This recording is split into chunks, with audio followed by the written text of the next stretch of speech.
I always been that type of rapper that experienced with new sounds and everything. Is with that idea, like maybe we can inspire somebody to make it better, you know, like in the future. Like maybe we're doing some moves today that can inspire a kid to talk about me like this in 5 or 10 years, you know? Right. So that's what I do it for. What up? I'm Dramos, and this is the recap. Of course, as I do each and every week, breaking down some of the biggest headlines from this last week.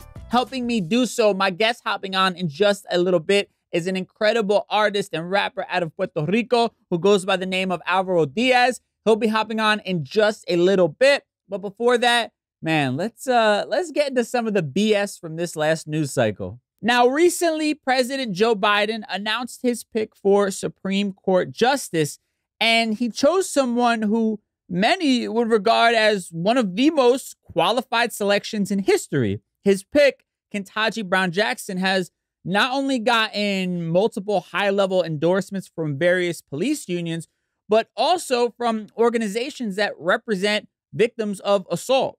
But also, aside from the endorsements, she has a respected track record with over 500 cases under her belt. Again, by most informed opinions, she is one of the most qualified nominees ever. So this should be a pretty open and shut confirmation hearing, right? Well, yes, it should be. But unfortunately, many members of the clown car that is the current Republican Party have decided to hijack this moment and turn it into a photo op for their beloved fans of the realms of QAnon and Fox News. Now, with that said, I honestly do have to actually give some of the members of the Republican Party some credit here, right? Like, as somebody in the industry, allow me to be the first to say that many of these Republicans showed some real talent and promise as performance artists. I mean, some of the best performances I have personally ever seen. Like, in another life, I could really see some of them having a real career in Hollywood. Like, I at times was almost really fooled into believing that they actually believed the nonsense that was coming out of their mouth. Like, we're talking about, De Niro or Leonardo DiCaprio level method acting here, like really high level stuff here. And I have to say, one of my favorite, like Oscar-worthy performances had to have been from Senator Tom Cotton of Arkansas. Like, again, truly brilliant level of performance here. Like, he so masterfully nailed the role of a moron who has no business holding public office. Just really brilliant work. I mean, listen, take a look for yourself at this example right here of his performance. In general, do you think the United States should weaken or strengthen sentences for fentanyl traffickers? Whether or not Congress chooses to strengthen or weaken penalties for any crime is a determination of this body, which is ordinarily made after study and review, determination. That is in the province of Congress. Like, can we give him a little golf clap here for the dedication that he had, like pretending to be unaware that the questions he was asking are a reflection of the laws that him and his colleagues are passing or not passing. Like, real dedication to pretending that he was unaware of that fact, like acting on a level that I'm not sure I've ever seen before. But to me, what really cemented his stardom as one of Hollywood's, future elite actors was during this moment that he had where he was referencing a case that Judge Jackson had presided over, where she felt that a mandatory sentence that was dictated by the law was a bit too harsh for a drug dealer. And she made that public in the court documents, in the comments that she put out there. And of course, in this amazing performance that Tom Cotton was having, he made sure to highlight this, which to me was one of the most powerful displays of method acting that I've ever seen. I mean, let's take a look at this highlight from his performance. I asked a simple question. Did you contact the victims in his case or not? Senator, Mr. Young was not released. His sentence was reduced, and I did not contact the victims in his case because there were no victims. He committed a crime, a drug crime. There were no identifiable victims in his case. Wow. Like I'm moved by that. Like, in that moment, I genuinely believed that Senator Tom Cotton was, in fact, a moron who didn't bother reading all of the details of a case that he was going to reference on national television. Like, profound work by Tom Cotton here. Like, just such a powerful performance. And I don't want to get ahead of myself here, but I have a feeling that we'll be hearing the name Tom Cotton a lot more come next Oscar season. I'm just going to throw that out there right now. Just a feeling that I'm having. But in all seriousness, what's actually really scary about all of this is the fact that the Republican Party is putting on display that they don't actually care about what's best for the country. I know, shocker, surprise, but it's just getting more and more egregious. Like, they're sitting up there and they're putting on this show pretending that they care so much about law and order and accusing Judge Jackson of showing support of child pornography and sexual assault by making a false case that she has been, soft on punishing these crimes. They're standing up there as if they're martyrs, fighting against child pornography and fighting against sexual assault. Meanwhile, Matt Gaetz, a representative from Florida, and you guessed it, a Republican, has actually been under investigation for alleged sex trafficking and pedophilia. Like, they have records of him sending money to underage girls. Nobody cares, right? How about the Republican nominee for Supreme Court under Donald Trump, Brett Kavanaugh, who literally had multiple credible sexual assault allegations against him, but once again, the Republicans in both cases didn't even bat an eye. So the only two things that you can decipher from this information is that the Republican Party care more about being fanatical to the name Republican and also as a result maintaining power, or you can say that they're just flat out racist, and it's the fact that Judge Brown would be the first ever Black woman in the Supreme Court if confirmed. And regardless of which of those options it is, which leg the Republican Party actually stands on, it just proves that the Republican Party has no problem watching this country burn to the ground just as long as they get to be the ones who light the match. Now, with that said, let's bring on today's guest to kind of lighten the mood a little bit. My guest today is an urban alternative rapper from Puerto Rico that many refer to as a lyrical genius. His album Felicilandia is out everywhere right now. Álvaro Díaz, how we feeling, bro? Hey, what's up? What's up? I'm happy to be here. I'm excited, creating new music.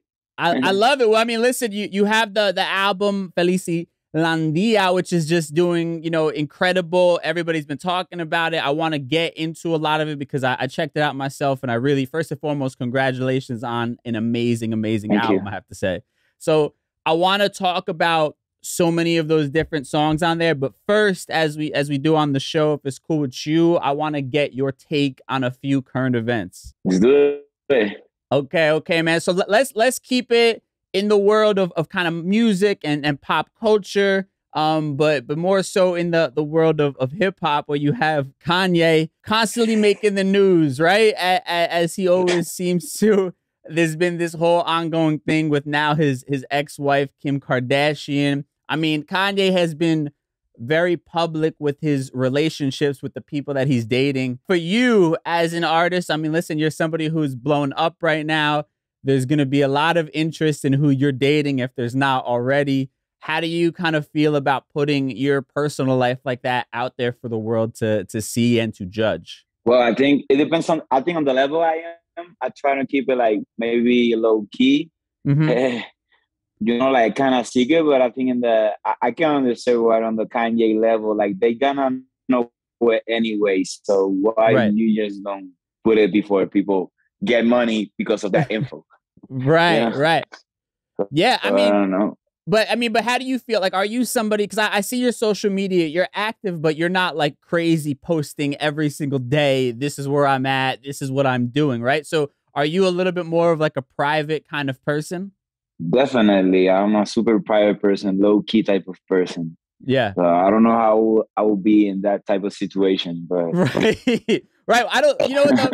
That's like a whole nother level, right? Like once you get to that level of like Kim Kardashian, Kanye, I mean like Justin Bieber, people like that, like the paparazzi are everywhere you go. You can't really avoid it. You know what I mean? It's got to be tough. Yeah, 100%.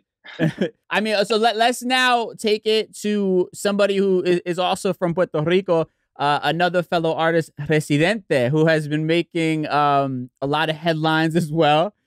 He's kind of been in this ongoing back and forth with J Balvin, and even outside of that, he's just kind of been relentlessly just putting out content and doing what, you know, we've known from him since the Calle 13 days, right? Speaking his mind and putting it all out there. I mean, let's kind of get your take as somebody in the industry. This is your world. This is your genre of music. I'm sure you know both of those guys to some degree. How do you kind of feel when you see this whole back and forth that goes on between two artists like this?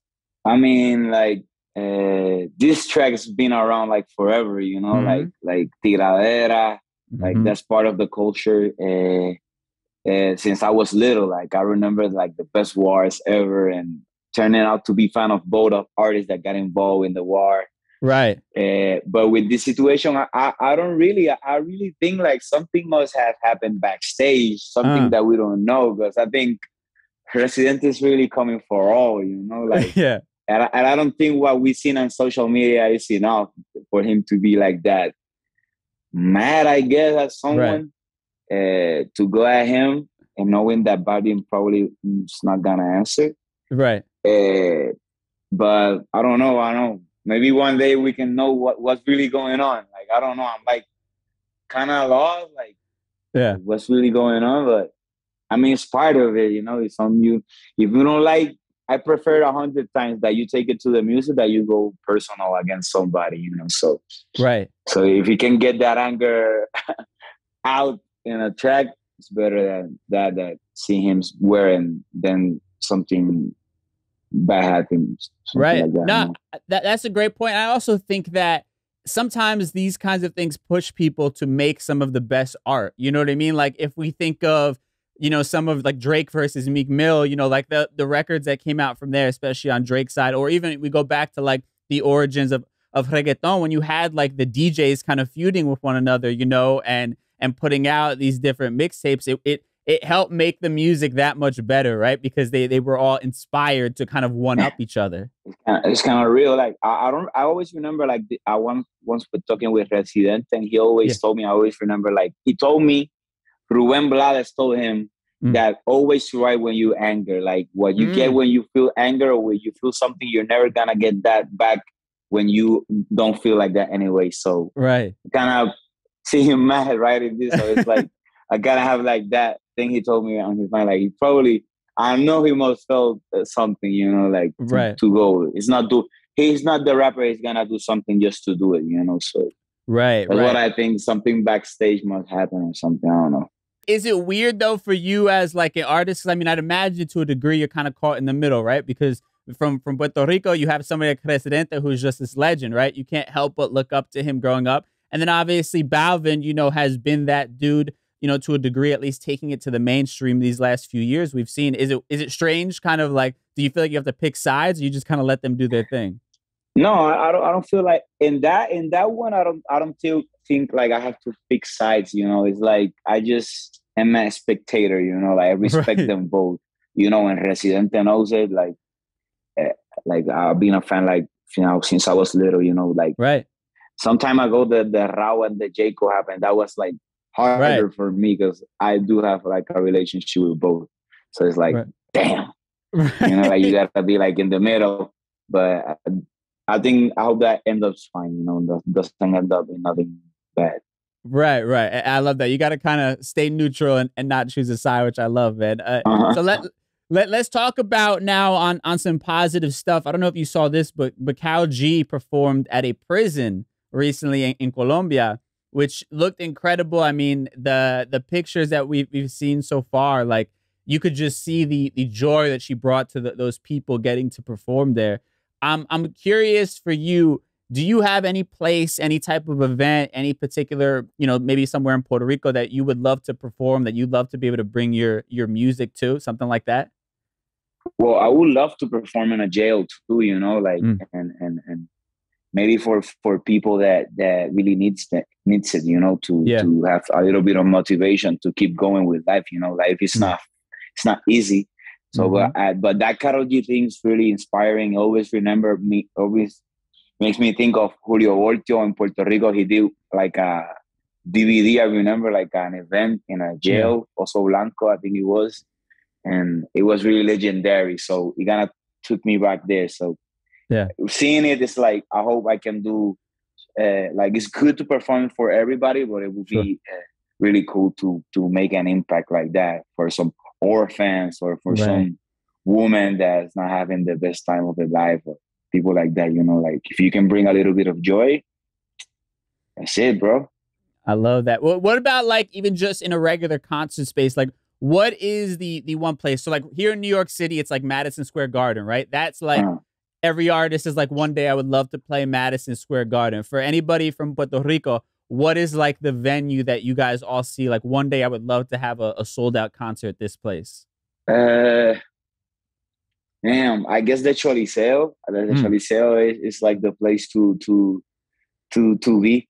Yeah. Like I hope I do one day. I don't know if the type of music I do is like the perfect fit for my type of music. Maybe La Baseball Stadium is like better for my type of music because of the energy. But it will be great to do it. It will be so legendary to have that on your resume. Like. It would be crazy, but I would love to do like Madison Square Garden, El Palacio de los Deportes in Mexico. You know, like that's some legendary. I have to do it. You know, like there's a lot of places in the world I would love to perform. Coachella. You know, like that's on the bucket list. Right, the bucket. But it's funny, man, because it's funny that Madison Square Garden, like me as somebody who's born and raised in New York. Madison Square Garden, while it's special, it just seems pretty normal to me, right? But it's funny that people, not only just in the States, not only just on the islands, but all over the world, recognize somewhere like Madison Square Garden, right? You had like when El Alfa was having his headlining show in Madison Square Garden, it was a huge deal, right? People were excited. Like, what is it about kind of, you know, when you're growing up in Puerto Rico that you hear the name Madison Square Garden that makes you kind of add that to the bucket list? I mean, it's like the number one place, I think, like for main events. Like I remember the Tito Trinidad fights since I was little. Like everybody will try to go from Puerto Rico to Madison Square Gardens when they were not in Vegas just to go to see Tito or Miguel Cotto. You know, and those were kind of our superheroes, you know, like, but also in music, it's like the level of respect, you know, you get when you play in that certain type of arenas. Like, I think that's it. It's like, plus the New York Knicks, you know, like I was like always like a Knicks fan when I was little. So it's important to me, I think. Man, you're touching on a lot of really kind of sentimental things. Like for me when I was a kid, like Trinidad and Voltio. Like these are names that I haven't spoken about, I feel like, in a long time, because not everybody, if you didn't grow up in a certain era, you don't necessarily understand it. But I mean, let's talk about, you know, you as a kid, you know what I mean? Like what are some of the kind of the bigger influences that you had growing up, you know, be it music or just culturally? Well, I think maybe Teo Calderón, Julio Voltio, like Calle 13, Zion Lennox. Like, obviously, I grew up with all the reggaeton movement when it was kind of blowing up, like the golden era. So I always tell people, like, reggaetoneros were like nuestra selección nacional from football. Yeah, you can see like how euphoric everybody is with the football teams in Mexico and Spain by I can really relate to that because I remember when Daddy Yankee was starting doing like big things, Don Omar, Teo Calderon, you can feel like it was you. You know, like you didn't feel like great for him. You feel like it's us. It's like we are like I remember seeing Yankee with Fat Joe or Teo with Fat Joe, and that was like, oh, like I was them. Like it's not like, oh, good for them. No, it was like something like that. So I think it's with the names like Trinidad, like Miguel Cotto, I think it translates to my music. I really think my music is really nostalgic vibe. That's why Felicilandia, like the names, the reference, then even the name of Felicilandia is from a theme park in Puerto Rico, like when I was little. So it's kind of nostalgic type of vibe. So I'm like that type of rapper. Like I'll do anything, but I always try to get you there, you know. So takes you to a good place. Like, damn, I remember when I used to watch these fights or this rapper or whatever, you know. Right. No, I love that. I think you've hit on something that I think a lot of people don't necessarily understand, because I think that as Puerto Ricans, even here in the States, when you see one person from the island doing great, it is that feeling like we are all winning. You know what I mean? Like we're all rooting for you to win. And I mean, that's got to bring them, because now you are in a position where I'm sure there's another generation looking at you and saying like, man, look at Álvaro, look at all that he's doing. I could be that guy. Does it bring a bit of pressure for you as an artist, though, knowing that like you have that many people kind of counting on you? I think it brings more inspiration. I think, bro, like I always been rooting for this moment. And my main goal in my music is like inspire. So came back up from that, you know, like I'll try to do everything to inspire. Like I always been that type of rapper that experience with new sounds and everything is with that idea. Like maybe we can inspire somebody to make it better, you know, like in the future. Like maybe we're doing some move today that can inspire a kid to talk about me like this in 5 or 10 years, you know? Right. So that's what I do it for. I love that, man. Let's talk about the music, because I was really impressed by the album, because I felt like I got so many different vibes just listening to this one album, which I love. You know, I'm a fan of every type of music, you know, so to hear, you know, this type of album where you go all these different places was really cool to kind of see. I mean, we're seeing that a lot, which I love, a lot of experimentation when it comes to Latin music. I mean, but you particularly, you have that song, you know, 18+1, which is like this like indie R&B kind of vibe, right? And then I feel like the whole last few songs on the album are all like you just experimenting with these different sounds. I mean, you have a song with Rawayana, who are incredible. You know, I've had them here on the show before. And then like I really loved Para Allá, which is like this really cool kind of dancey record. I mean, let's talk a bit about like the influence for wanting to incorporate so many different types of vibes and different sounds on the album. Well, I think the album is mostly inspired by all the music I listened to growing up, mixed with the music that I was listening on in the pandemic. You know, like closing my house. Like in Puerto Rico, they have like curfew, so you couldn't go out. So I couldn't do nothing more than listen to music, watch movies, and create music. You know, so it's kind of a mix of all that, and I think I never was holding back, but like the maybe the situation that I was having in music wise, I was kind of holding back and couldn't be like releasing all the type of music I wanted to drop when I wanted to drop it. But in Felicilandia, I got like the perfect time to create that, and I didn't hold back with different sounds because it's me. Like, you know, I'm not trying to do none of those sounds to be cool or to something. It's like really what I listen to. So I just try to put out a type of album that if you like it, you like me as a person or as a music fan, you know, like it's like if somebody can relate to this album, they could really have like a good conversation with me or whatever, you know, because it's me at the end of the day. Yeah, and I love that. It's funny, man, because I think you bring up the pandemic, and like I'm a DJ, you know, first and foremost, so I couldn't obviously play out in clubs anymore during the pandemic. So what happened for me was I feel like over the last few years of DJing, I would only listen to songs that I knew I could play in the club, right? I wasn't really listening to music just to kind of vibe out and enjoy it.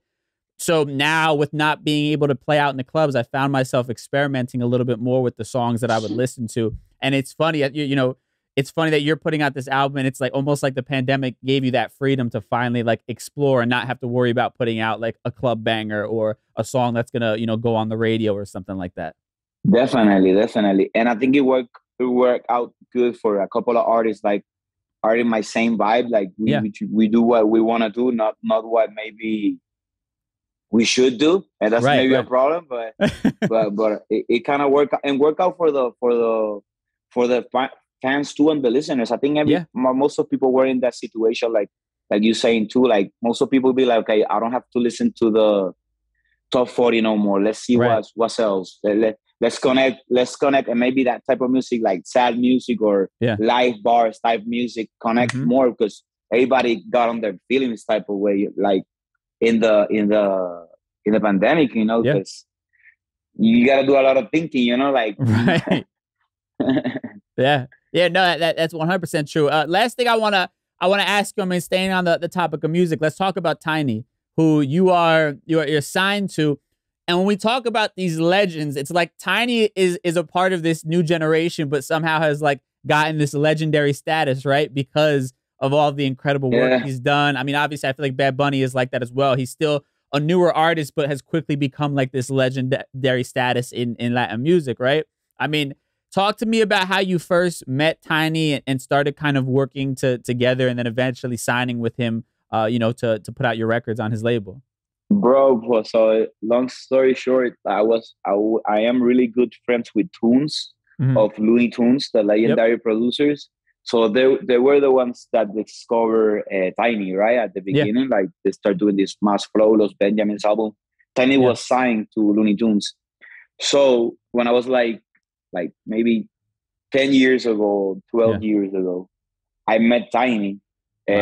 Going out, like he became instantly one of my like best friends, and we were like just going out and having fun, and it's not like he's a person that goes out every weekend, you know, but like getting together, getting to know each other before we make music. The first song that I ever dropped is called Chicas de la Isla, and he produced it. So now end up being signed with the management team in 16.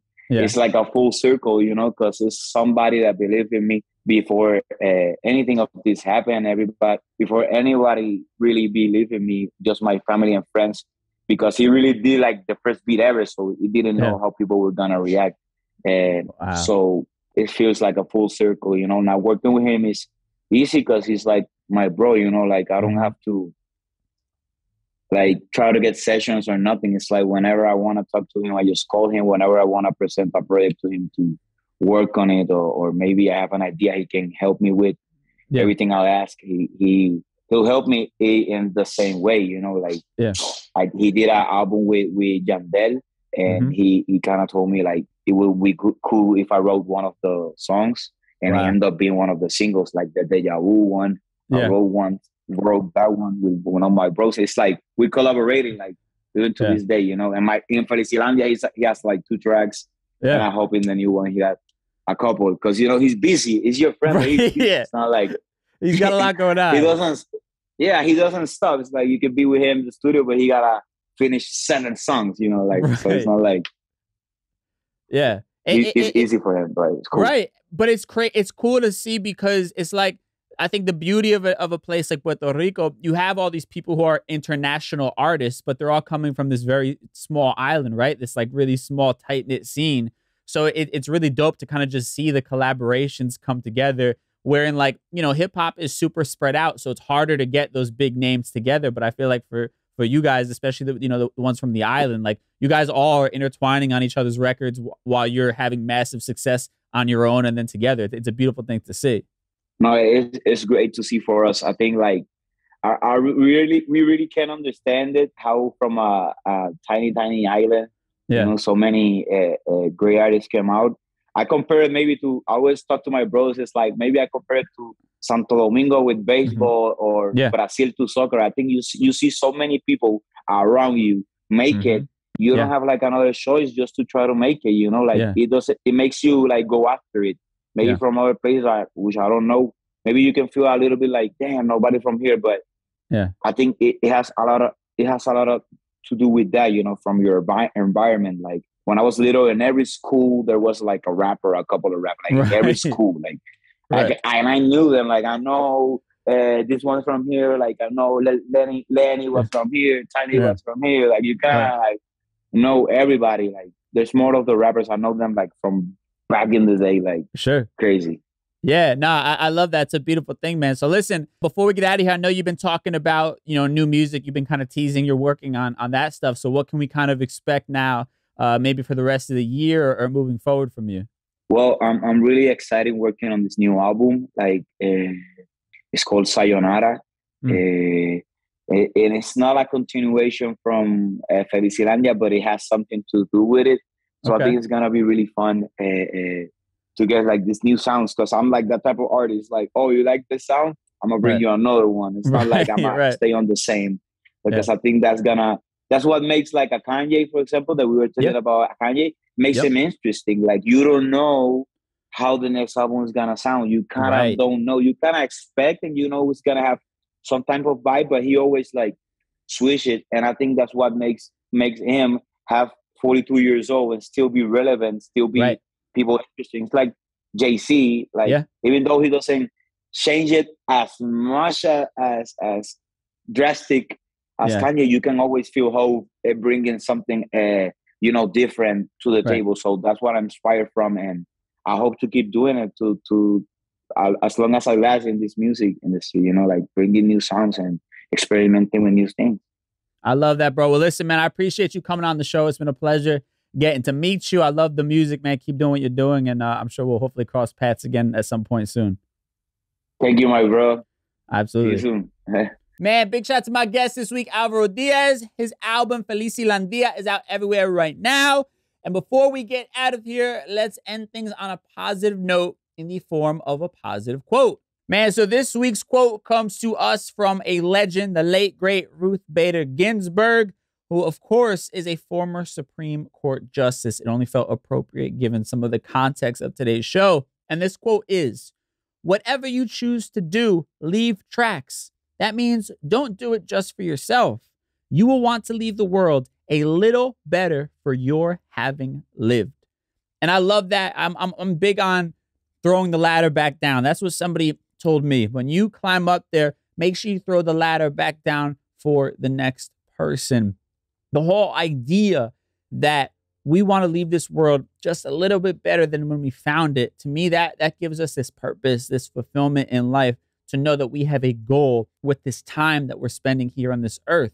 And for me, when you talk about people who may not be feeling fulfilled in their life, may not be feeling like they're walking in their purpose, I believe it oftentimes has to do with they're not contributing something that could possibly be long lasting, be it raising amazing children who go out and do great things in the world, be it hopefully creating a program like this that hopefully informs and speaks to people in an honest way that hopefully helps them and inspires them. I believe that everything we create in this world has the potential to live on forever. So it's essential that we create them. We as physical human beings may not live to see a certain age. We don't know when that day will come. But while we have that time here on this earth, it's important to make it our purpose to create things that have the possibility to enact change and live on far past our time here on this earth. The things that we create, if they are great, if they mean something, will live on long past our time here in the physical. And that's what all of us should be aiming for in the work that we do in our everyday lives. And with that said, thank y'all so much for tuning into another episode. I'll catch y'all next week with a brand new one. Until then, stay safe, and I'll talk to you then. Bye.